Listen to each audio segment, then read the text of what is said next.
Masa. Ye very so pansam e okuro. Ye na tie no free on road infrastructure. Oh, road infrastructure dey obi obetena ba bia kase. Why kwan okuro mu. Ah. Ana wo she ntabo space ana. E kwan no he. This one na che kwan na way. O bisa me. Nam se me bisa question say wo no ntabo space na asha na. Free 1957. 1957 ebesinne.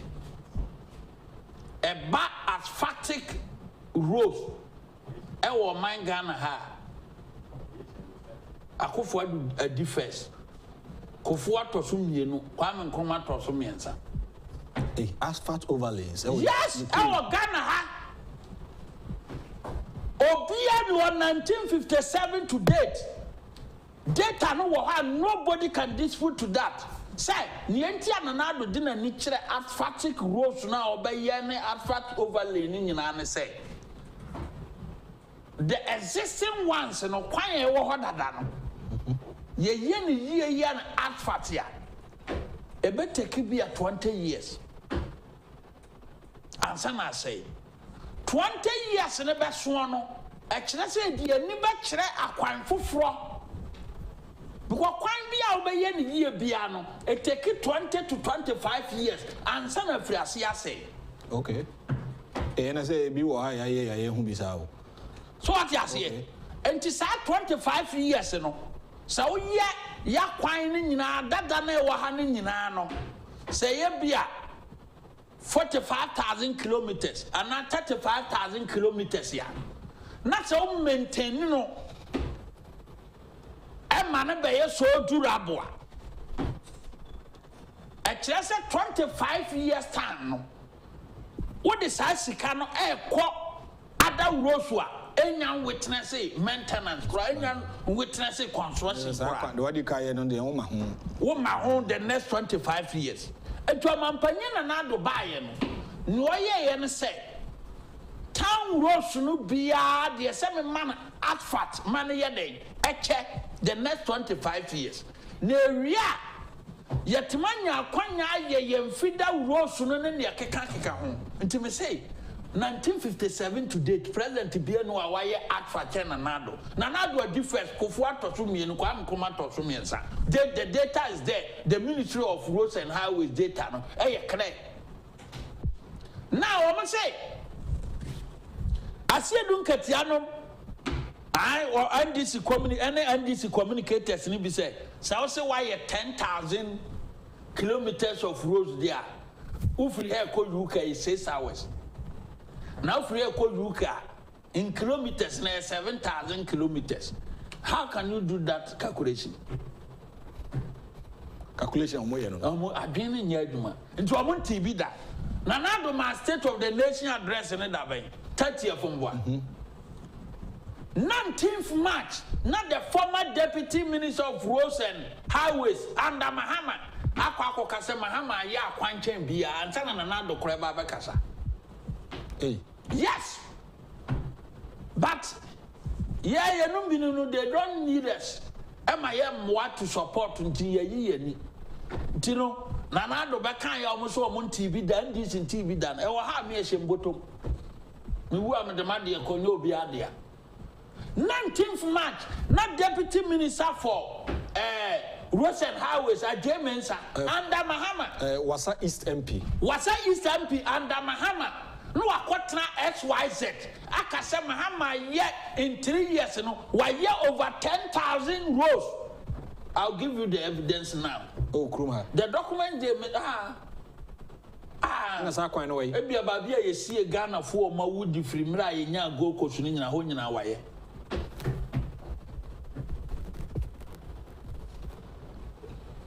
What I say? I mean, me and Chihuahua. Oko XYZ. We are James and Nekase. 19th March. I think man dry online Kurana a day. Ghana web so cry a day. Epic. I'm a demand to see her. Or document no publication no lie. 19th March 2022. Ose Mahama built more roads in first term than Akufo-Addo, former minister. The member of parliament for Wasa East, Mr. Isaac Agyapong has dared the new patriotic party to furnish Ghana with the data that indicate that Akufo-Addo administration has constructed more roads than the SY Mahama government. In a debate on roads on Gabasi on SYZ TV Friday morning, the former deputy minister for roads and highways stated that stated that the Mahama administration from 2013 to 2017 extended the road network in the country from over 68,000 kilometers to 78,402 kilometers before leaving off. Isaac Agyapong and I can't say. Any calculations? 10,000. Also, more than 10,000. Also, from 68,000 kilometers to 78,402 kilometers before leaving office. Hey. 2013 to 7. That's almost 10,000 plus. 10,000. In essence, Agyapong's comments mean that Mahama administration added over 10,000 kilometers of roads to the country roads network. Ah. And then Ghana for that susu kwan. Neti high. One said, I try your mother. Where dear? Where 2016 State of the Nation address. Yeah. Mm-hmm. One and a president. John Mahama, former president, 2016. Oh, okay. 2016 State of the Nation address. 25th February, Thursday. Just say, Papa no get 350 million free in one and a president boy. Former President John Mahama. No, no, President boy. President, yeah. Correct. We paid 32 and the rules. Okay. So James I say, what would the free 68,000 kilometers to 78,000 kilometers before leaving office? Yeah. Or see, in essence, Agyapong's comments means that Mahama administration added 10,000 kilometers of road to the country's road network. Yeah. Page 32. I say, Mr. Speaker, since 2009, we have added 3,772 kilometers to Ghana's motorable network. It doesn't tally with the deputy minister's statement. President say since 2009, Oma added say to 2016. To 2016, or move finish one. 3,000 kilometers road. 3,772 kilometers to Ghana's motorable network. Hey. There's a near car to me fast walk. And the minister said 10,000 memoir. There's a one I can president, State of the Nation address. We know can. We just 10,000. It is the same 100 years. That's it. I don't know one. Where the State of the Nation address?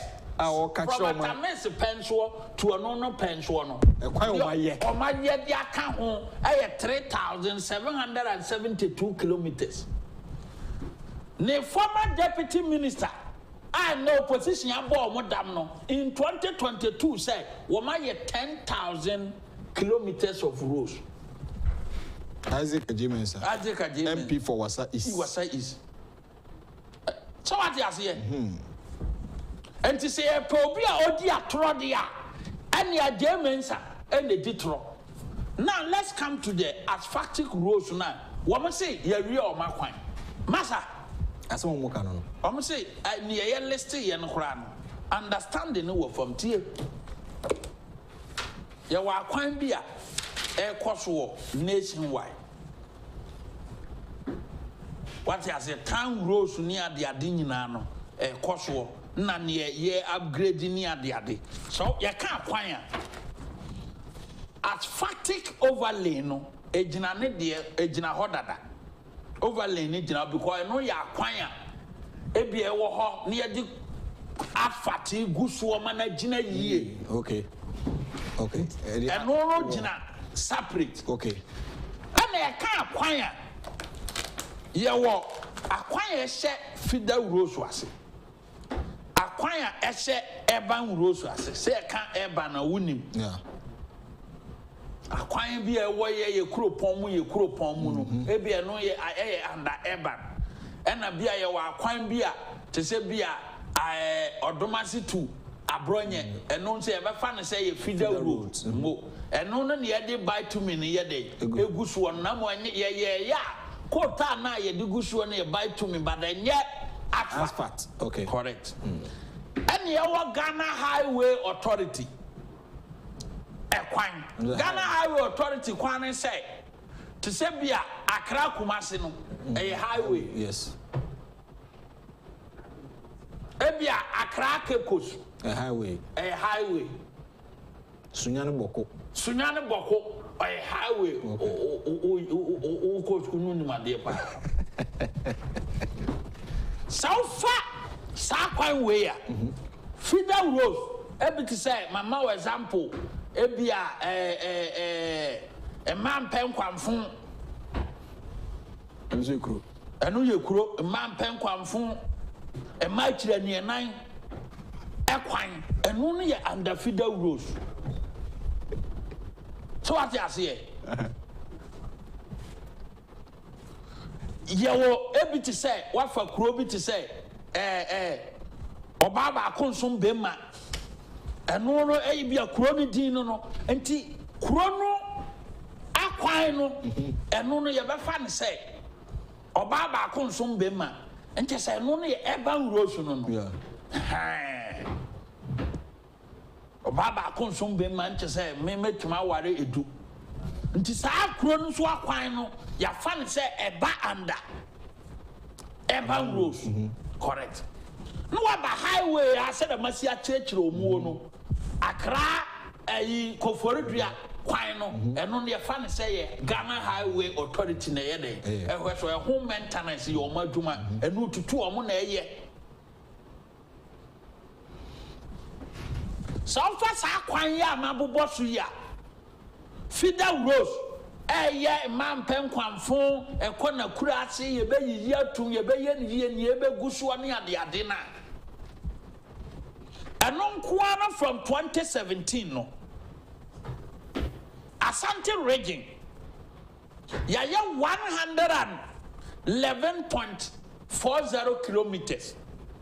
Asante region, yes. Bono, yaya 28.55 kilometers. Central region, 33.38 kilometers. And too far region by region, a feeder roads no kwambe mao. 866. Okay. Now, urban roads number 2,835. Now, highway maintenance, and no, about 561.8. And two total, Quantum Pong, Equomi and Sino, Highway Authority, Department of Urban Roads, and Department of Feeder Roads, about 4,363 about 4,263.37 kilometers. Okay. And sana yaba asphaltic overlay. Acquire yesi ye managina ni nanswa the next 25 years. And also yes 6,000. Wow, next hono quite order that any day asphalt neguso. Said the next 25 years, young for bomb kabim. And on a me baby boy. Okay. Now say me boy, and I'm saying yes 6,000. And on a man for chilemu, yen to mean chilemu yeno. Because feeder roads are quite any bini say. A crodie Saresu Road. No Bekwa Sankwari Road. Atronie Mem Road. Okay. In Suta be possible. Mamponko Fiasi Road. Anyan Quanta or Boise. Or your friend Manje. To Bui, Koheko Tara, Yaguso. The Quambonia wa Bono Region back on Yagusu Kota. Manje to Bui, Agana Nado. You started 2019. Yeriko Tara Guso.